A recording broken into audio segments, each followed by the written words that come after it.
అందరికీ నమస్కారం. Hindu temples guide కి స్వాగతం. గురు చరిత్రలోని 18 అధ్యాయాలలోని కథా విశేషాలని మనం ఇంతకు ముందు తెలుసుకున్నాం కదా. ఈ వీడియోలో 19వ అధ్యాయంలోని కథా విశేషాలను మనం తెలుసుకుందాం. ఈ అధ్యాయంలో ఔదుంబర వృక్షము అంటే మేడి చెట్టు అంటే స్వామివారికి ఎందుకు అంత ఇష్టం, మేడి చెట్టు దగ్గర మనం గనక జపానుష్ఠానాలు చేసిన, స్నానం చేసిన, మేడి చెట్టుని దర్శించిన, ప్రదక్షిణ చేసిన, నమస్కరించినా కూడా ఎందుకని అత్యంత ఫలితాలు వస్తాయి, దాని వెనుక ఉన్న పురాణ కథ ఏమిటి, స్వామివారికి ఎందుకని ఔదుంబర వృక్షం అంటే అంత ఇష్టము అనే కథా విశేషాలని ఈ వీడియోలో మనం తెలుసుకుందాం. అలాగే గంగానదుడికి స్వామివారి అనుగ్రహం ఎలా కలిగింది అనే కథా విశేషాలను కూడా ఇప్పుడు మనం తెలుసుకుందాం. సిద్ధమునితో నామధారకుడు ఈ విధంగా ప్రశ్నిస్తున్నట్ట. నేను రాత్రి అనే మోహంలో నిద్రిస్తూ ఉన్నాను, అజ్ఞానంలో మునిగి ఉన్నాను. మీరు గురు చరిత్ర అనే అమృతాన్ని నాకు తాగిస్తున్నారు. చాలా చాలా ఆనందంగా ఉంది, వినే కొద్దీ ఇంకా ఇంకా వినాలి అనిపిస్తోంది. తరువాత కథా విశేషాల్ని దయచేసి నాకు తెలియచేయండి, నాకు జ్ఞానం కలుగుతోంది ఈ గురు చరిత్ర వినడం ద్వారా, ఇంకాస్త జ్ఞానాన్ని ఇవ్వండి అని నామధారకుడు సిద్ధముని అడుగుతున్నట. అప్పుడు సిద్ధముని కూడా ఈ విధంగా చెబుతున్నారట. ఎవరైనా సరే గురు చరిత్ర వినాలి అన్నా, చదవాలి అన్నా, కనీసం చెప్పాలన్నా కూడా ఆ దత్తాత్రేయుడి యొక్క అనుగ్రహం ఉండాలి. ఈ శ్రీ గురువుని పూజిస్తే త్రిమూర్తి స్వరూపాలని పూజించినట్టే. త్రిమూర్తి స్వరూపైన దత్తుడి గురించి చెప్పటం నా యోగంగా నేను భావిస్తున్నాను అని సిద్ధముని నామధారకుడికి ఆపై కథా విశేషాలని తెలియజేశారు. స్వామివారు ప్రస్తుతం ఎక్కడున్నారు అని మనం తెలుసుకున్నాం. ఇంతకుముందు అధ్యాయంలో అమరపురము అనే గ్రామంలో ఉన్నారు అని చెప్పి తెలుసుకున్నాం కదా. స్వామివారు అక్కడే మధ్యాహ్న కాలంలో భిక్ష తీసుకుంటూ గుప్తంగా ఉంటూ ఉన్నారన్నమాట. అయితే స్వామివారికి ఔదుంబర వృక్షం అంటే చాలా ఇష్టం. ఆయన ఎప్పుడూ ఔదుంబర వృక్షం నీడలోనే కూర్చొని ఉంటారు. స్వామివారికి ఎందుకని మేడి చెట్టు అంటే అంత ఇష్టము అంటే, పూర్వము విష్ణుమూర్తి దశావతారాలలో నరసింహావతారం ఎత్తారు కదా హిరణ్యకశిపుణ్ణి చంపడానికి. ఆయన నరసింహావతారంలో తన నఖలు అంటే గోర్లతో హిరణ్యకశిపుడి యొక్క ఉదర భాగాన్ని చీల్చి ఆ పేగులని మెడలో హారంగా వేసుకున్నారు నరసింహస్వామి వారు. వేసుకున్నప్పుడు హిరణ్యకశిపుడి ఉదరంలో కాలకూట విషంతో సమానమైనటువంటి విషం ఉందిట. ఆ విష ప్రభావం వల్ల స్వామివారి నకలకి వ్యధ కలిగిందట. అది చూసి లక్ష్మీదేవి వచ్చింది, శ్రీ మహాలక్ష్మీదేవి వచ్చి అక్కడ దగ్గరలో ఉన్న ఔదుంబర వృక్షం అంటే మేడి చెట్టు యొక్క పక్వమైనటువంటి ఫలాలు అంటే పండిన పళ్ళు ఉంటాయి కదా, ఆ పళ్ళని తీసుకొచ్చి స్వామివారి నకలకి అంటే గోర్లకి ఇలా అద్దిందిట. స్వామివారికి చాలా సాంత్వన, అంటే ఆ విషం వలన కలిగినటువంటి వ్యధ అంతా తొలగిపోయి ఆయన శాంతించారట నరసింహస్వామి వారు. అందుకని లక్ష్మీనారాయణ ఇద్దరు కూడా అంటే నరసింహస్వామి, లక్ష్మీ నృసింహస్వామి వారు ఇద్దరు కూడా ఆ మేడి చెట్టుకి అనుగ్రహించారు. ఆ మేడి యొక్క ఫలాల ద్వారా స్వామివారికి శాంతి కలిగినందుకు ఆయన మేడి చెట్టుకి ఎన్నెన్ని వరాలు ఇచ్చారో ఇప్పుడు ఆ వరాలు ఏంటో తెలుసుకుందాం. ఎవరైతే మేడి చెట్టుకి నిత్యము ఉదకముతో తడిపి అంటే నీటిని పోసి ప్రదక్షిణలు చేస్తూ ఉంటారో వాళ్ళకి వంధ్యత్వ దోషం అనేది తొలగిపోతుంది, చక్కటి పుత్ర సంతానం కలుగుతుంది. అంటే స్త్రీలు, వివాహితులైనటువంటి స్త్రీలకి సంతానం కలగకపోతే వాళ్ళని వంధ్యత్వము ఉంది అంటారనమాట. ఆ వంధ్యత్వ దోషాలన్నీ కూడా తొలగిపోయి చక్కటి పుత్ర సంతానం ప్రాప్తిస్తుందట. అలాగే ఎవరైతే అనేకమైనటువంటి రోగాలతో రోగగ్రస్తులై రోగపీడితులై ఉన్నారో అటువంటి వాళ్ళంతా కూడా ఆ మేడి చెట్టు నీడలో బ్రతికినా, ఆ మేడి చెట్టు గాలిని పీల్చినా, ఆ ఔదుంబర వృక్షం చుట్టూ ప్రదక్షిణ చేసినా కూడా అటువంటి వారి రోగాలన్నీ కూడా పటాపంచలైపోతాయి. అలాగే ఈ మేడి చెట్టు నీడలో కూర్చొని ఎవరైతే తపస్సు చేస్తారో ఆ తపస్సు యొక్క ఫలితం సత్వరం సిద్ధిస్తుంది, అంటే వెంటనే వచ్చేస్తుందిట. అందుకని స్వామివారు ఆ మేడి చెట్టుకి ఎన్ని వరాలో ఇచ్చారు. వివాహ దోషాలకి గాని, సంతాన ప్రాప్తి కోసం గాని, విద్య కోసం గాని, విద్యా ప్రాప్తి కలగాలన్నా కూడా ఆ చెట్టు యొక్క నీడలో కూర్చున్నా కూడా సకల విద్యా ప్రాప్తి కలుగుతుందట. అలాగే ఆ ఔదుంబర వృక్షపు నీడలో గనక మనం స్నానం చేసినట్టయితే, అంటే ఏ నదీ తీరంలో అయినా సరే ఔదుంబర వృక్షం ఉండి ఆ నీడ ఆ నీటిలో పడుతుంటే ఆ నీటిలో గనక మనం మునకలు వేసి స్నానం చేసినట్టయితే సాక్షాత్ కాశీలో ఉన్నటువంటి గంగా నదిలో స్నానం చేసినటువంటి ఫలితం వస్తుందట. ఇన్ని రకాల వరాలని ఆ మేడి చెట్టుకి ఆ స్వామివారు ప్రసాదించారు. అంటే లక్ష్మీ నృసింహ స్వాములు ఇద్దరు కూడా ప్రసన్నమయ్యి ఆ మేడి చెట్టుకి అన్ని వరాలను ఇచ్చారనమాట. అందుకని ఇప్పుడు దత్తాత్రేయ స్వామి వారు అంటే ఎవరు? త్రిమూర్తి స్వరూపులు, బ్రహ్మ విష్ణు మహేశ్వరుల యొక్క కలయిక, త్రిమూర్తి స్వరూపుడు. కాబట్టి ఆయన నరసింహావతారంలో చేసినటువంటి లీలలు గుర్తు తెచ్చుకొని ఆ ఔదుంబర వృక్షం అంటే ఆయనకి ఎనలేని ప్రేమ అన్నమాట. అందుకని స్వామివారు ఎప్పుడు కూడా ఎక్కడ ఔదుంబర వృక్షం ఉంటే అక్కడ స్వామివారు అక్కడ నివాసం ఉంటూ ఉంటారు. ఇదండి ఆ మేడి చెట్టు యొక్క వృత్తాంతం. ఎందుకని మేడి చెట్టు అంటే స్వామివారికి అంత ఇష్టము, ఎప్పుడు ఔదుంబర వృక్షం కిందే కూర్చొని ఉంటారు అని చెప్పేసి అనుకుంటాం కదా మనం. ఇది అనమాట ఈ కథలోని విశేషాలు. ఆ తర్వాత స్వామివారు ఆ మేడి చెట్టు కింద ఔదుంబర వృక్షం కిందే కూర్చొని ఆయన తపస్సు చేసుకుంటూ ఉంటారు. మనము ఇంతకుముందు అధ్యాయంలో చెప్పుకున్నాం కదా యోగిని శక్తులు స్వామివారిని పూజిస్తూ ఉంటారని. అలా మనం లలితా సహస్రనామంలో ఒక నామం ఉంది మనకి, చతుషష్ఠి కోటి యోగిని గణసేవిత అని లలితా సహస్రనామంలో నామం ఉంది కదా. ఆ చతుషష్ఠి యోగిని శక్తులు కూడా మధ్యాహ్న సమయం అయ్యేసరికి స్వామివారిని సేవించడానికి వస్తున్నారట. స్వామివారికి గంధాక్షతలు ఇస్తూ ఉంటారు. అంటే గంధాక్షతలు అంటే ఆహ్వానించడం అన్నమాట.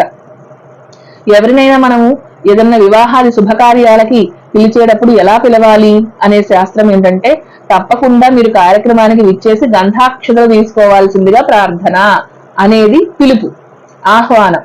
అంటే గంధము అక్షతలు ఇవ్వడం అంటే గౌరవించడం, ఆహ్వానం పలకడం అని అర్థం అన్నమాట.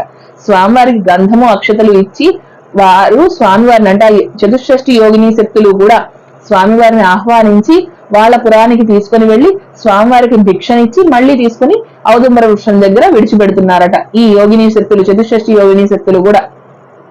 అయితే ఇక్కడ ఎవరో ఉంటున్నారు, మధ్యాహ్నం అయ్యేసరికి ఏదో వింత జరుగుతోందని చెప్పేసి అక్కడ పొలంలో కాపలా ఉండేటటువంటి గంగానుజుడు అనేటటువంటి కాపు అతను చూస్తున్నాడట, ఏదో జరుగుతోంది, ఇదేంటో కనిపెట్టాలి అని. ఎప్పుడు వచ్చినట్టే ఆ చతుషష్ఠి యోగిని శక్తులు వచ్చాయట, స్వామివారి గంధాక్షతలు ఇచ్చినాయి, హారతులు ఇచ్చి స్వామివారిని తీసుకుని వెళుతూ ఉన్నాయి. అక్కడ కృష్ణా నది ఉంది కదా, ఆ నది 2 పాయలుగా చీలిపోతోందట. వీళ్ళు ఆ నది దగ్గరికి సమీపానికి వెళ్ళగానే నది 2 పాయలుగా చీలిపోయి వీళ్ళకి దారిస్తోందట మధ్యలో. స్వామివారిని తీసుకుని ఆ చతుషష్ఠి యోగిని శక్తులు కూడా వెళుతూ ఉన్నాయి. సరే ఆ కొంత సమయం తర్వాత మళ్ళీ వారు తీసుకొని వచ్చి ఇక్కడ దింపేసి వెళ్ళడం గంగానదులు చూశాడు. ఇది ఏదో వింతగా ఉంది, ఈయన మహానుభావులు, ఈశ్వర స్వరూపులు, ఈయన సాక్షాత్తు పరమేశ్వరుడు ఈ రూపంలో వచ్చుండొచ్చు, విషయం ఏమిటో తెలుసుకోవాలనే కుతూహలం కలిగింది గంగానదుడికి. రేపటి రోజున అనుసరిద్దామని అనుకుని తర్వాత రోజు అదే విధంగా మధ్యాహ్న సమయానికి ఔదుంబర వృక్షాన్ని దగ్గరలోకి వెళ్లి దూరం నుంచి చూస్తూ ఉన్నాడనమాట. సమీపం నుంచి చూస్తూ ఉంటే ఆ యోగిని శక్తులు మళ్ళీ వచ్చారనమాట. వచ్చి స్వామివారి గంధాక్షులు ఇచ్చి తీసుకుని వెళ్తూ ఉన్నారు. వీళ్ళని అనుసరిస్తూ ఉన్నాడు గంగానదుడు. అనుసరిస్తూ ఉండగా నది 2 పాయలుగా చీలి వీళ్ళకి దారి ఇచ్చింది. వీళ్ళని అనుసరిస్తూ ఆ వెనకాలే వెళుతూ ఉన్నాడు గంగానదుడు. అక్కడ ఒక దివ్యమైన నగరం, అది అమరావతి అంటే అలాగే ఉంటుందేమో అనేటటువంటి ప్రభలతో విరాజిల్లుతూ ఉందన్నమాట. అక్కడ రత్నాలు మణులు పొదిగినటువంటి ఒక పెద్ద సింహాసనం ఉందట. ఆ సింహాసనంలో స్వామివారిని కూర్చోబెట్టారట ఈ యోగిని శక్తులంతా కూడా. స్వామివారు అక్కడ ఆసీనులై కూర్చున్నారు. స్వామివారికి షడ్రసోపేతమైనటువంటి భోజనాన్ని సమర్పించి మంగళహారతులు ఇస్తున్నారట స్వామివారికి. ఇదంతా కూడా గంగానదుడు చూస్తూ ఉన్నాడు. ఈ లోపు స్వామివారు గమనించారు. ఎవరవయ్యా నువ్వు, ఇక్కడికి ఎలా వచ్చావు అని చెప్పేసి అడిగారట.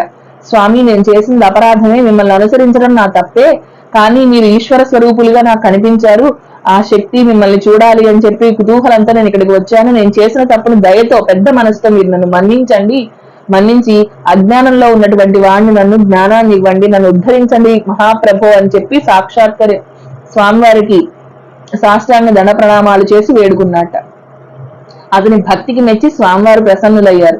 ఇక నీకు దైన్యము అనేది ఉండదయ్యా, సుభిక్షంగా ఉంటుంది, నీ వంశ పారంపర్యం అంతా కూడా చాలా సుఖ సంతోషాలతో ఆయురారోగ్యాలతో ఉంటారు, నీ దైన్య స్థితి అనేది ఇకపై నీ జీవితంలో ఉండదు, నీకు అంతా ఇంకా మంచిగా జరుగుతుంది అని చెప్పి గురువు గారు అలా అనుగ్రహించారట ఆ గంగానజుడిని. అనుగ్రహించి, కానీ ఒక్కటే షరతు, నేను ఇటువంటి ఇలా ఇప్పుడు నువ్వు ఏదైతే కళ్ళతో చూసావో అది మాత్రం లోకానికి ప్రకటించద్దు, అంటే ఎవ్వరికీ చెప్పద్దు. అలా చెప్తే కనుక నువ్వు నానా కష్టాలు పడతావు, కాబట్టి ఇటువంటి విషయాలు బయటికి లోకానికి ప్రకటీకృతం చేయకుండా నువ్వు చక్కగా సంతోషంగా ఉండమని చెప్పి పంపించారు. గంగానదులు చాలా సంతోషంగా తన జీవితాన్ని గడుపుతున్నారు స్వామివారి దయ వల్ల. ఇలా గడుస్తూ ఉంది. స్వామివారి ఔదుంబర వృక్షం కింద తపస్సు చేసుకుంటూ ఉన్నారు. ఇలా భిక్ష స్వీకరిస్తూ ఆయన గడుపుతూ ఉన్నారు. అలా ఒకరోజు మాఘ పౌర్ణమి వచ్చింది.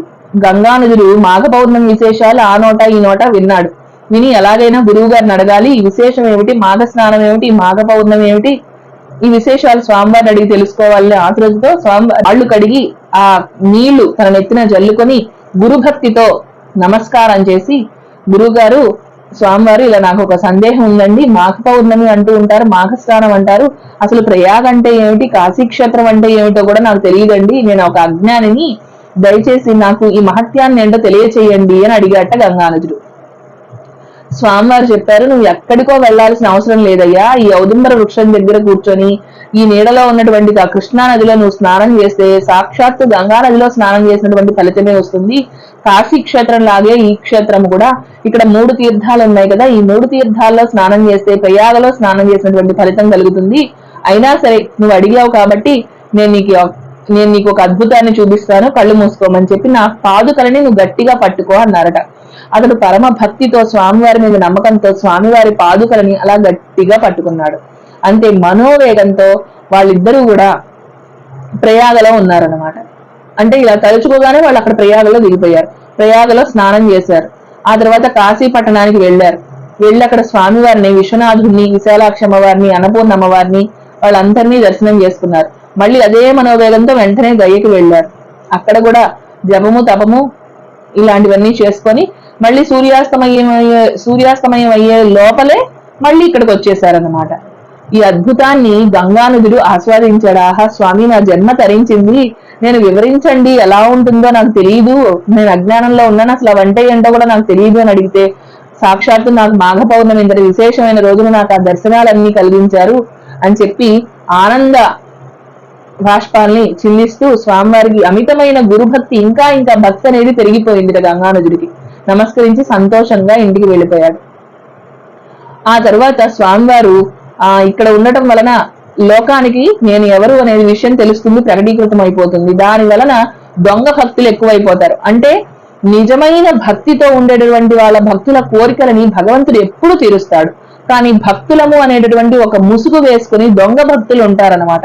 వాళ్ళ స్వప్రయోజనాల కోసం, లాభాల కోసం కూడా కోరికలు కోరుతూ ఉంటారు. అటువంటి వాళ్ళని భగవంతుడు ఎప్పుడు కరుణించాలి అని అనుకోడు. ఎక్కడ నిజమైన భక్తి ఉంటుందో వాళ్ళనే కరుణించాలి అనుకుంటాడు. అందుకని లోకానికి ప్రకటీకృతం అయ్యేలా ఉంది కాబట్టి నేను ఖచ్చితంగా స్థానం మార్చాలి అని అక్కడి నుంచి స్వామివారు వేరొక ప్రదేశానికి వెళ్ళడానికి సిద్ధమవుతారు. అప్పుడు ఈ యోగిని శక్తులు ఉన్నాయి కదా, చతుషష్ఠి యోగిని శక్తులన్నీ కూడా వీళ్ళంతా కూడా వచ్చారట. స్వామి, రోజు మేము మిమ్మల్ని పూజిస్తున్నాము, మీ సేవ చేసుకుంటున్నాము, మిమ్మల్ని చూస్తున్నాము, మాకు మనసుకి ఎంతో సంతోషంగా ఉంది, భవసాగరం నుంచి మీరే మమ్మల్ని గట్టెక్కిస్తూ ఉన్నారు, మీరు మాకు కనబడకపోతే, మేము మిమ్మల్ని సేవించకపోతే ఉండలేము స్వామి, మాకు ఇది శిక్షలాగా ఉంది, దయచేసి మీరు ఎక్కడికి వెళ్ళకండి, మమ్మల్ని పవిత్రుల్ని చేయడానికి మీరు ఇక్కడే ఉండండి అని ఆ యోగిని శక్తులంతా కూడా ప్రార్థించారట. స్వామివారు అప్పుడు ఒక చక్కటి మాట చెప్పారన్నమాట. ఏంటంటే, లోకానికి నేను ఇక్కడ ఉన్నట్టు ప్రత్యక్షంగా కనిపించనమ్మా, కానీ నేను ఈ చెట్టు నీడలో నేను ఎప్పటికీ గుప్త రూపంలోనే ఉంటాను, ఇక్కడ నేను నా పాదుకల్ని స్థాపిస్తాను, అలాగే అన్నపూర్ణ అమ్మవారిని కూడా నేను ఇక్కడ ప్రతిష్ఠింపజేస్తాను, దానివల్ల మీరు ప్రతిరోజు కూడా అన్నపూర్ణ అమ్మవారిని చూడండి, నా పాదుకల్ని సేవించుకోండి, ఇది కాశీ క్షేత్రం ఎంత పవిత్రమైనటువంటి క్షేత్రము, కాబట్టి మీరు నన్ను ప్రతిరోజు నేను మీ కంటికి కనబడకపోయినా గుప్త రూపంలో ఇక్కడే ఉంటాను, మీరు నా పాదుకల్నే నన్నుగా భావించి మీరు నన్ను సేవించచ్చు, మీరు నాకు భిక్ష నొసగచ్చు అని చెప్పారట. అలాగే అక్కడ ఉన్నటువంటి అన్నపూర్ణమ్మ వారిని దర్శించి ఈ గురుమూర్తి యొక్క పాదుకలు ఉన్న ప్రదేశంలో ఏ ఒక్క బ్రాహ్మణుడికైనా అన్నం పెడితే కొన్ని కోట్ల మంది బ్రాహ్మణులకి అన్న సమారాధన చేసినటువంటి ఫలితాన్ని ఇస్తాను అని స్వామివారు చెప్పారట. అక్కడ అన్నపూర్ణమ్మ వారిని ప్రతిష్ఠించి స్వామివారి పాదుకలను అక్కడ విడిచిపెట్టి స్వామివారి గుప్త రూపంలో వేరొక ప్రదేశానికి వెళ్లారు. అయితే వెళ్లే ముందు ఇంకా ఆ క్షేత్రం యొక్క మహత్యాన్ని లోకానికి ప్రకటింప చేయడం కోసం అనేకమైనటువంటి విషయాలని అక్కడ ఉన్న యోగిని శక్తులకి తెలియచేశారట స్వామివారు. నేను ఈ ప్రదేశంలో లేనట్టుగా మీకందరికీ కంటికి కనబడకుండా ప్రత్యక్ష రూపంలో అయితే ఉండను, కానీ నేను ఎప్పటికీ ఇక్కడే నివాస స్థానంగా ఉంటాను, అప్రకటముగా ఇక్కడ ఉంటాను, ఎవరైనా సరే వచ్చి ఇక్కడ ఔదుంబర వృక్షంలో నన్ను పూజిస్తారో వాళ్ళకి మీరు కూడా సహాయం చేయండి, నా పాదుకల్ని ఇక్కడ స్థాపిస్తాను, ఈ ఔదుంబర వృక్షాన్ని మిమ్మల్ని పూజించేటటువంటి వారికి సర్వ కోరికలు కూడా తీరిపోతాయి, అన్నపూర్ణ అమ్మవారిని ఇక్కడ స్థాపిస్తున్నాను కాబట్టి ఈ క్షేత్రం నిరంతరము బ్రాహ్మణ సమారాధనలు జరుగుతూ ఉంటాయి. ఇక్కడ ఉన్న మహాపాపన వినాశనము, కామ్యతీర్థము, సిద్ధ తీర్థాలని స్నానమనర్చి 7 పర్యాయాలు గనక 7 సార్లు ఈ ఔదుంబర వృక్షాన్ని ఎవరైతే నీటితో తడుపుతారో వారందరికీ కూడా వంధ్యత్వం అనేది తొలగిపోయి దీర్ఘాయుష్మంతుడైన పుత్రుడు కలుగుతాడు. ఇక్కడ స్నానంతో బ్రహ్మహత్యాది మహాపాతకాలు కూడా పోతాయి. సూర్యచంద్ర గ్రహణాలు, సంక్రాంతి ఇలాంటి పుణ్యకాలంలో ఇక్కడ తీర్థ స్నానం చేసిన వారికి అశ్వమేధ యాగం కన్నా కూడా ఎక్కువ ఫలితం అనేది కలుగుతుంది. అమావాస్య సోమవారం అంటే సోమావతి అమావాస్య వ్యతిపాతయు అనేటటువంటి ఈ పుణ్యకాలంలో ఇక్కడ తీర్థాల్లో స్నానం ఎవరైతే చేస్తారో వాళ్ళకి 1000 కపిల గోవులని గంగా తీరంలో ఉన్న ఒక సద్బ్రాహ్మణుడికి దానం ఇచ్చినటువంటి ఫలితం కలుగుతుంది. అలాగే ఒక్క బ్రాహ్మణుడికి ఇక్కడ అన్న సమారాధన చేస్తే 1,000,000 మంది బ్రాహ్మణులకి తృప్తిగా భోజన దానం చేసినటువంటి ఫలితం లభిస్తుంది. ఈ ఔదుంబర వృక్షం మూలన చేయబడినటువంటి జపము, తపము, హోమము, తర్పణము ఇవన్నీ కూడా 1,000,000 రెట్లు అనంతమైనటువంటి ఫలితాన్ని ఇస్తాయి. ఒక్కసారి నిశ్చలమైన భక్తితో చిత్తముతో నా పాదుకలని ఏకరుద్రాభిషేకం ఎవరైతే చేస్తారో వాళ్ళకి అతిరుద్రము చేసినటువంటి ఫలితం కలుగుతుంది.